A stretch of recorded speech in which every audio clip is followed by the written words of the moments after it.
우선 이렇게 굉장한 시기에 귀한 시간을 주셔서 감사드리고요. 많이 언론이나 이렇게 소문을 통해서 영상을 듣고 있다는 선후배 동료분들 듣고 계셔서 개인적으로 영광스럽습니다.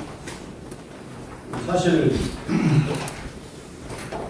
제가 말씀드리려고 하는 테마는 상당히 시간을 많이 필요로 하고 그런 내용이지만 저희들이 주로 20분 내에서 가능한 최대한 말씀을 드려볼까 합니다. 저는 기본적으로 사관학교에서 군사교육을 받았고 법대에서 법학교육을 받았습니다. 그리고 사법시험학교에 법무장교로서 20여 년 가까이, 그리고 이제 일반인이 돼서는 한 12, 13년 정도 변호사 경력을 가지고 있습니다. 우선 군은 어떤 정파의 채취는 그런 것이 아니고 공적 기구여야 된다라고 생각하고요.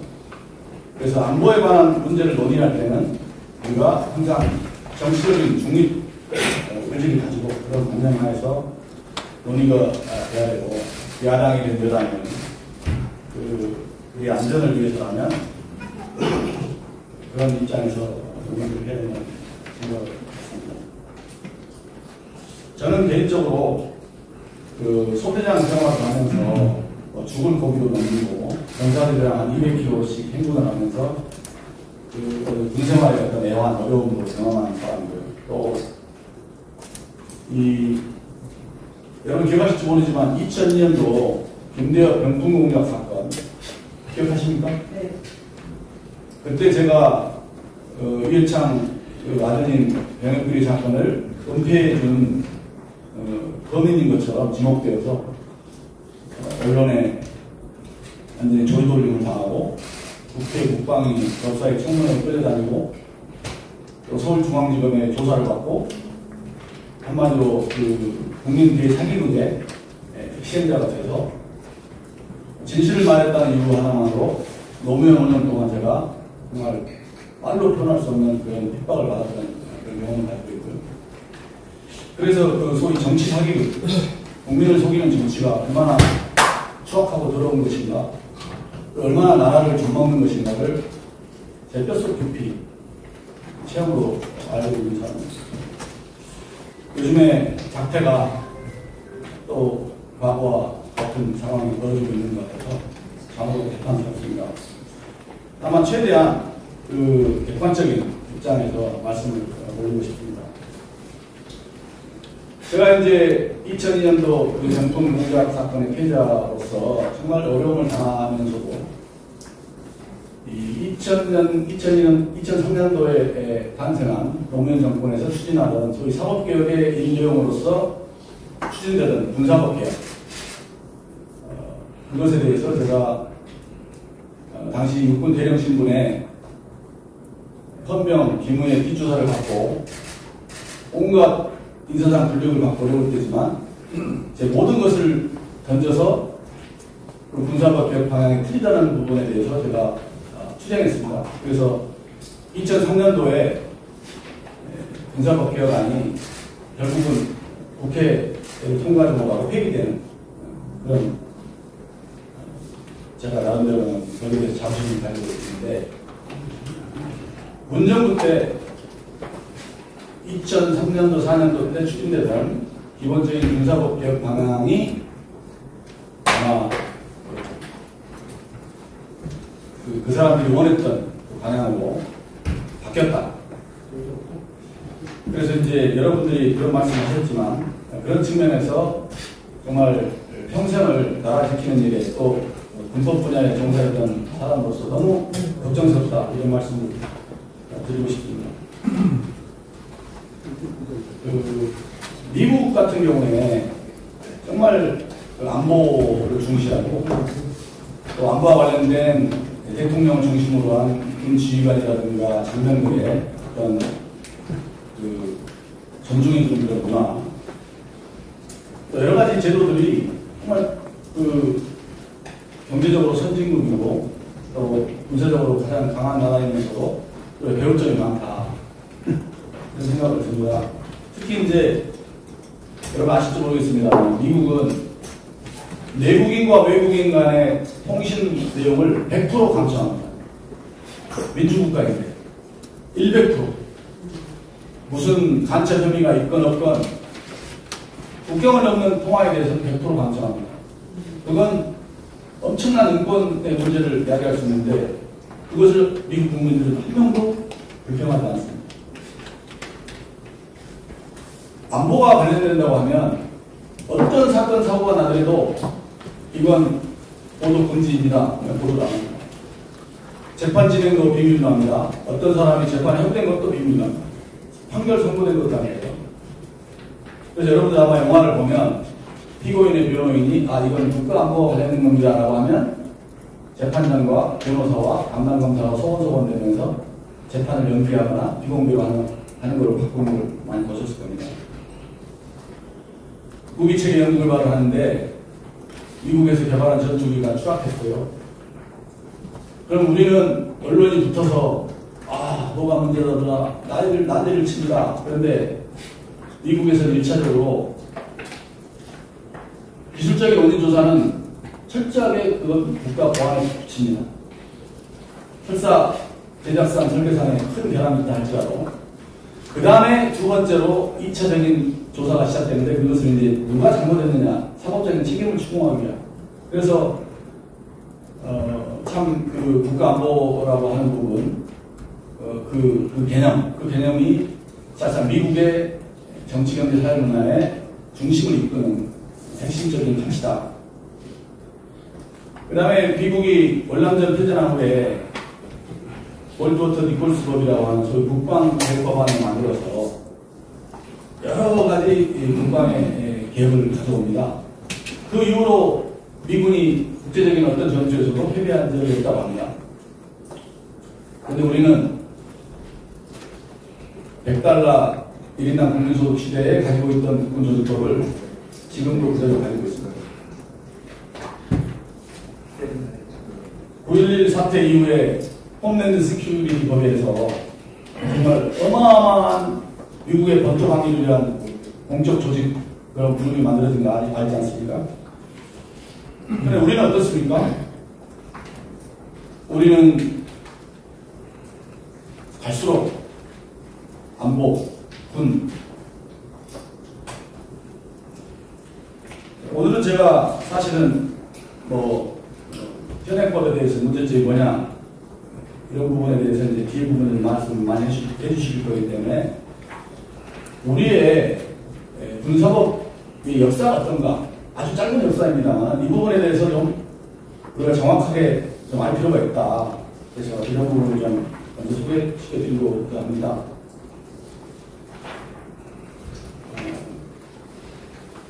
우리 군사법 제도는 크게 다섯 번 큰 변화를 겪었습니다.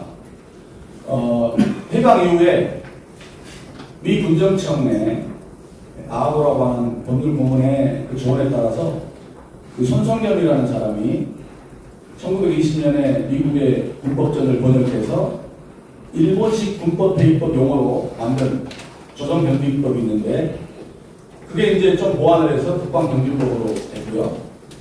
그게 이제 6.25 전후로 해서 우리 어려운 나라와 사회 질서를 확립하는데 크게 기여를 합니다. 물론 이제 비상대응 제도라든가 또 당시 여러 가지 어려운 정치 상황 때문에 계엄화, 군사재판 특별 조치령이라든가 비상사태와 법률처벌에 대한 특별 조치령이라든가 소위 비상시에 그 소위 본질에 준하는 대통령 명령 이런 부분 때문에 전체적인 재판령이 매우 엄하게 최고로 엄하게 되니까 그거에 대한 반발도 많이 있었습니다만 어찌됐든 국방병기법 시대가 있었고 그 다음에 그런 국방병기법의 어떤 어목성 또 국방병기법은 우리나라 일반 형사소송법이나 절차는 독일을 출발해서 일본을 경유해서 온 우리 일반 형사소송법이 적용되는 데 관해서 우리 군법 부분은 미국의 영향을 많이 받아서 그래서 일국의 국외 시대가 있다 보니까 이 부분이 좀 바뀌어야 되겠다. 또 이제 그 국민방위군 사건이라든가 또 5.16 부산 정치파동과 같은 어떤 군사재판 제도가 정치적인 사건과 맞물리면서 이제 국방명밀법 시대에 군사법원 제도가 헌법에 근거가 없지 않느냐 뭐 이런 비판이 있어서 이제 2차 개정 헌법에서 83조 2항에서 이제 군사재판에 대해서 헌법적 근거를 마련합니다. 그리고 그 다음에 이제 그 헌법적 근거에 의해서 만들어진 법이 군법회의법. 그게 1962년도 국가재건 최고회의를 통해서 통과하는데, 그 다음에 그 군법회의법을 이제 군법회의라고 하는 말 그 자체가 비상설이지 않습니까? 지휘관이 필요에 따라서 설치할 때 설치되는 건데, 군법회의도 일반 사법제도와 똑같이 좀 바뀌어야 된다고 해서 그걸 군사재판이라는 용어로 바꿔요. 그래서 헌법에도 반영하면서 이제 군사법원법으로 바뀝니다. 그 다음에 이제 마지막으로 이제 22년도 1월경인가요? 그 다음 22년 7월경 때 시행된 소위 문재인 정부 들어서 개정된 군사법제도를 개정. 이제 이런 단계를 거쳐서 우리 군사법원 제도가 명령을 하는데, 그러면 군사법원 제도를 군에 두는 이유가 뭐냐? 그걸 이제 아까 우리 김재천 선생님도 설명했지만, 기본적으로 사법제도라고 하는 것은 사회 정의를 구현하는 겁니다. 무엇이 옳고 그른가, 누구에게 권리가 있고 의무가 있는가, 이걸 정하는 것이거든요. 그런데 군사법제도는 거기에 플러스 알파에서 군 통수권을 가진 대통령을 정점으로 하는 지휘체계가 국가를 보위하는 국가안보 기능을 충분히 시행할 수 있도록 군 통수권을 보좌하는 하나의 수단적인 기구로서의 어떤 그 처벌 절차를 일반 민간 재판소와 분리해서 군 조직에다 부치한 것이다. 항상 그렇게 전통적으로 생각되고 있고, 지금의 세계적으로 큰 규모의 군사력을 가진 모든 나라들은 대부분 군에 부치된 군사법원제도를 가지고 있습니다. 여러분 잘 아시지만 미국, 투르키에, 그다음 아마 우리 반대편에 있는 우리 적성국가인 중국이라든가 러시아도 마찬가지고요. 그런데 2차 대전 때 패전 국가인 독일하고 일본은 아직까지도 군사재판 제도를 가지지 못하고 있습니다. 그러면 군사재판 제도가 헌법적인 근거는 뭐냐? 지금은 우리가 헌법 110조다 이렇게 이제 설명을 합니다. 그래서 우리 헌법 110조에는 특별법원으로서 군사재판 제도를 둘 수 있다. 그 다음에 군사재판의 상고심은 대법원이 관할한다. 군사재판의 조직관한, 심판관의 자격은 법률을 정한다. 다만 비상계엄이 선포된 때에 이런 재판은 단신대로 할 수 있다. 이런 등등의 이제 헌법 조항이 있는데, 지금 많은 법률가들이 이것이 헌법적인 근거다라고 하고 있는데 사실은 그게 아닙니다. 미국 같은 경우는 우리가 가지고 있는 헌법 110조 그 군사법원의 헌법적 근거라고 하는 그 조항을 가지고 있지 않거든요. 그러면 도대체 무엇이 군사재판제도의 근거냐? 미국에서는 첫째, 대통령의 군통수권이다. 대통령의 군통수권을 보장하게 하는 것이다. 두 번째로는 국회가 육해군에 관한 규율을 정할 권한을 헌법에 가지고 있기 때문에 그거다. 그 다음에 세 번째로는 미국의 사법부에 관한 조항에 군인이나 군속 등은 민간 연방 대배심의 심사를 받을 재판해보되기 전에 그럴 권리가 일반인들이 있는데 군인은 없다. 이렇게 되어 있어요. 그 세 가지가 군사재판제도의 근거다라고 이렇게 이제 통상 설명이 되는데, 우리 재헌헌법이 생기기 전에 국방경비법을 가져왔기 때문에 우리 경우에도 연역적으로는 군사재판제도의 헌법적 근거가 가장 중요한 것이 군통수권이라고 할 수 있다.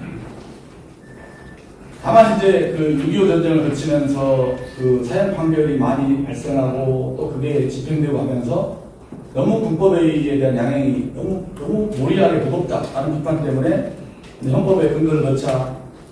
그 다음에 우리 몸에 맞는 법을 만들자 그래서 이제 군법의법이라는 걸 제정하는데 그 군법의법을 제정할 때도 군사법원의 특수성을 고려해서 크게 두 부류로 나눕니다. 하나는 구체적인 소송 절차, 형사소송이 어떻게 이루어지느냐, 소송 절차 그 부분하고 군사법원과 군검찰 조직을 어떻게 만들 것이냐 크게 두 가지로 나눌 수 있는데 그 뒤에 부분, 절차 부분은 일반 민간 형사소송 절차와 똑같이 하되 앞에 있는 군사법원의 구성과 군검찰 운영에 대해서는 지휘관과 연계되도록 그렇게 법을 만듭니다. 그게 이제 군법의법의 이제 모습이고요. 그 다음에 중간에 군사법원법으로 이제 명칭도 바뀌고, 지휘관이 구속영장을 발부하던 것을 불판사가 뭐 발부한다든가 이렇게 미세한 제도의 개선이 있었습니다만은, 군 지휘관이 군사재판, 군검찰 조사라든가 군사재판 운영에 대해서 어느 정도 지휘관이 관여를 하는 것에 대해서 여전히 그런 부분이 유지되어 왔었는데, 이제 이번 2022년도 문재인 정권에서 이제 군사법원 개혁을 하면서 거의 이런 근본적인 군사법원 제도의 존재 근거라든가 헌법적 근거 이런 부분을 또 기본적으로 군 통수권을 보좌하기 수단적 성격을 갖는다고 전통적으로 설명되고 있는 군사법원 제도의 그런 걸 모두 무시하는 그런 법 개정이 있었다. 그래서 이제 첫째는 이제 전부 다 그걸 하나를 바꾸기는 부담스러우니까 첫 번째 이제 주요 개정 내용이 입대 전 범죄, 군인이 이제 입대하기 전에 한 재판, 성범죄, 그 다음에 군인 사망이나 사망 원인명 범죄 이것은 군에서 손대지 말라는 거예요. 심지어는 그와 관련된 병합범 관계에 있는 사건은 전부 다 군이 손대지 말라는 거예요. 그러다 보니까 어떤 군인의 범죄를 조사하다가 성범죄라는 게 고발이 되면 그 사건, 그 사람 사건, 그 관련된 사건이 전부 다 민간으로 넘어가게 되는 겁니다. 그 다음에 이제 모든 범죄 사건에 대해서 2심, 그러니까 이제 재판이라는 게 1심, 2심, 3심 있지 않습니까? 2심을 항소심이라고 하는데 그 항소심 사건이 모두 다 민간 법원으로 가도록 바뀌었습니다. 그리고 옛날에는 기본적으로 이제 이 대통령을 중심으로 한 군통수 지휘체계에 국가 영토를 보존하고 헌법을 수호하고 독립을 유지하고 이런 엄청난 무거운 책무를 주는 대신에 그것을 이행할 수 있는 수단으로서 동기유지할 수 있는 또 보직행위라든가 징계라든가 또 이런 형사소송 절차에 지휘관이 어느 정도 관여할 수 있는 권한이 보유되어 있었는데 사실상 모든 법원과 군사법원과 군검찰과 관련된 권한이 질병을 지휘하는 모든 지휘관에서 100% 박탈됐어요. 그래서 그 권한이 누구한테 가느냐? 전부 다 국방부 장관한테, 문민인 국방부 장관한테 집중되어 있어요. 그래서 군사법원은 국방부 장관의 소속하에 설치되도록 되어 있고, 검찰단은 국방부 장관과 각군 검찰총장에게 지정하도록 되어 있다. 그 다음에 과거에 국방병위법이나 군법의 제도에서 어떤 지휘관, 관할관이 갖고 있던 여러 가지 권한이라든가 또 이제 군사법원의 특수성을 고려해서 하는 심판관 제도 이런 걸 다 없앴다. 그 다음에 이제 그리고 이제 그 관련 법을 보면서 참 그런 게 군판사 같은 경우에 이제 군복을 입고 있는 현역인데 군판사 인사위원회를 민간인들 위원들이 참여해서 뭐 군판사 연임도 정하고 진급도 심사하고 합니다. 참 이게 그래서 그 가장 중요한 게 명령 복종 제도이거든요. 그래서 유일하게 상급자의 명령에 대해서 어기면은 처벌할 수 있는 법조항을 갖고 있는 게 군대 조직인데, 이제 문제가 되면 그 상급자의 눈치를 보는 것이 아니라 일반 사법기관, 또 일반 민간 집행기관의 어떤 눈치를 봐야 되는 그런 상황이 되죠. 그래서 너무 좀 계속 길어지네요. 짧게 제가 그러면 지금 이런 개선이 왜 어떤 문제가 있느냐. 자, 우리 헌법에 110조에 보면 군사재판의 상고심이라는 게 1심, 2심, 3심을 얘기합니다. 그러니까 대법원은 헌법상 군사법원의 상고심부터 관여한다 이렇게 되어 있습니다. 그런데 이번 개정법에 의하면 성범죄라든가 입대전 범죄라든가 사망사건은 1심부터 아예 수사 단계부터 민간이 간섭을 하는 겁니다. 그러면 헌법이 왜 그런 헌법이 대법원에서는 3심부터 관여라고 했겠습니까? 그것은 자 예산을 편성해서 군을 유지하고 또 국군의 조직의 편성과 대강을 정하는 것을 국회에 기가해라. 그 다음에 사법부는 군에서 일어나는 사건 재판에 3심 단계부터 관여해라. 그럼 나머지는 뭐예요? 나머지는 군 통수권, 대통령, 국가를 지킬 책임을 갖고 있는 헌법사 가지고 있는 대통령이 광범위한 재량을 가지고 지휘계통을 운영해서 나라를 지켜라. 이런 측면에서 우리 헌법 제정 권력이 상권의 권한을 그렇게 적절하게 배분한 겁니다. 그런데 국회가 관입법을 통해서 대통령의 그 통수권에 대해서 사법부와 민간 수사기관이 아주 이른 단계부터 간섭을 할 수 있도록 이렇게 한. 그래서 결국에는 공통수권을 극도로 제약하고 군의 실병 지휘를 하는 지휘관들에게는 거의 종이호랑이처럼 나라를 지킬 책무만 있고 권한은 없는 이런 문제를 만들어 놨다. 그리고 우리는 이제 독일 같은 경우는 엄청 그 법률이 발전한 나라입니다. 그런데 독일 같은 경우는 그 위법적 구속명령이라는 개념이 있어요. 무슨 얘기냐면 법에 위반되지만 복종해야 될 명령, 이런 명령이 있어요. 그러니까 예를 들면 전시 상황에 작전회의가 이루어지는데 운전병이 규정속도를 지키고 있습니다. 60km. 그러면 지휘관이 야 좀 밟아.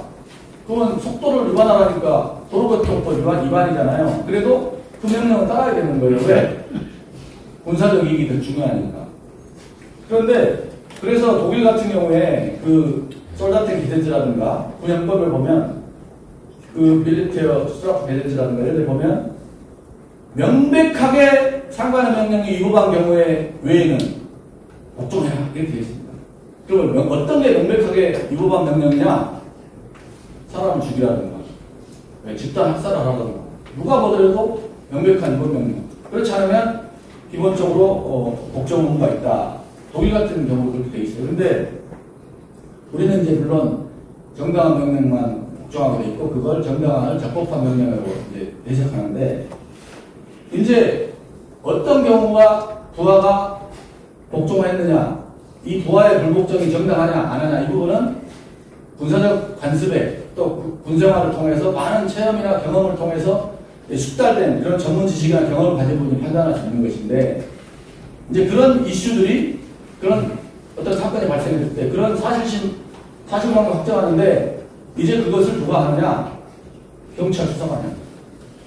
그러면 이제 군의 조직에 있는 대대장과 연대장, 사단장은 군에 대해서 아무 경험도 없는 젊은 경찰 수사관 앞에 가서 네가 잘했다, 내가 잘했다 하면서 서로 시신비를 가야 되는 입장이 됐어요. 그런데 이런 상황이 되면 실제 실병 운영하는 대민작전이나 군사훈련에서 부하들이 상급자한테 복종하겠습니까? 내가 이거 명령을 불복종하고 상급자를 공지에 몰아넣을 고민만 하겠죠. 그래서 핸드폰 통화 오면 녹음하고. 그래서 참 그 다음에 이제 그래서 그 다음에 이제 군사재판제도의 가장 강점은 뭐냐면 신속한 공개 확률입니다. 무슨 문제가 발생하면 바로 지휘관을 조치하거나, 뭐 보직 해임하거나, 또는 뭐 구속하거나.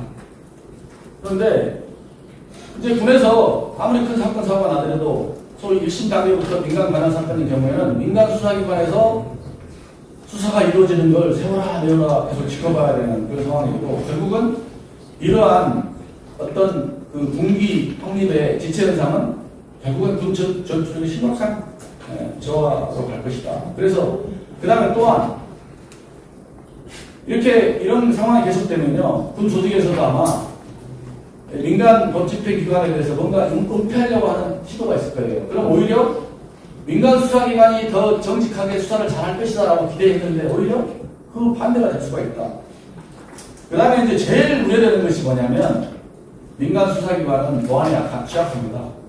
그래서 사실은 제가 서대장 시작할 때 그때 당시에 사망사고가 한 4,500명씩 됐는데 제가 참 군법무관 생활에 군법 교재 들고 다니면서 대학교에서 예비군 또 일반 병사들 모아놓고 사고예방교육 정말 군법교육 입이 닳도록 했는데 제가 전역할 때 장군하고 전역할 때 보니까 그 자살사고가 다 포함해서 육군 같은 경우에 80명 이하로 내려갔어요. 정말 군에서 사망사고를 줄이려고 정말 피나는 노력을 했는데 그런 부분들은 전혀 평가가 되지 않고 이제는 군에서 사망사고가 나면 그냥 그래서 특별히 되는 겁니다. 그러면 군대 업무가 되겠습니까? 그리고 과거에는 지휘관이 실질적인 책임이 있건 간에 부대가 무슨 사고가 나면 도의적인 책임을 지고 무조건 보직에 해냈습니다. 여기 아마 사상 삼성장군을 다 기억하실 겁니다. 그러면 지금 모든 사법 권한이 장관한테 집중이 되어 있는데 군에서 사망사건 날 때마다 장관을 바꿀 겁니까? 그 다음에 무엇보다도 이게 정상적인 장관이면 괜찮은데요. 아까 정치적으로 군은 중립되어야 된다고 말씀드렸잖아요. 이게 편향된 분이 장관을 하게 되면 이게 군 사법권을 이용해서 얼마든지 군 사건을 가지고 정치적으로 장난을 칠 수 있는 이런 부분을 어떻게 막을 것이냐.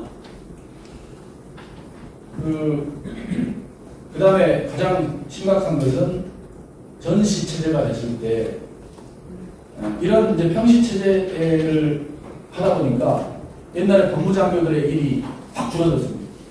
옛날에는 군판사나 군검사가 보직 개념으로 운영돼서요.